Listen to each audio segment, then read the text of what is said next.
From July 13th to July 16th, 1863, the city of New York was on fire, and there was fighting in the streets.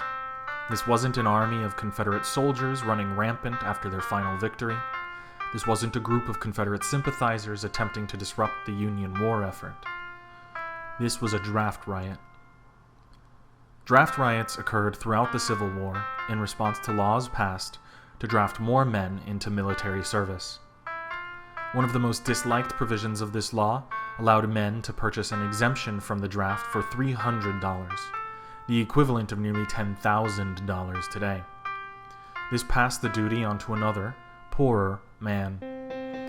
In New York City, in the middle of July, this viscerally felt class injustice would mix with racist fears that African Americans would flood the labor market and lower wages.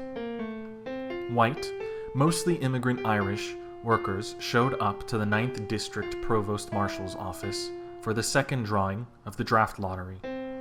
The first drawing, 2 days earlier, had gone smoothly. This one would not. The men gathered, threw bricks through the office's windows, and proceeded to set it on fire. What began as an outburst of class antagonism would quickly devolve into a race riot. An estimated 2,000 would eventually be injured and 120 killed. The rioters would fight street battles with militia, burn down an orphanage for African American children, and attack black people throughout the city.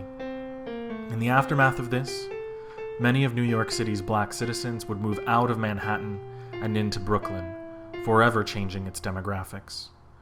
The riots would only be quelled after the announcement that further lotteries had been postponed, and several regiments of militia and regular infantry had arrived back from the front to restore order.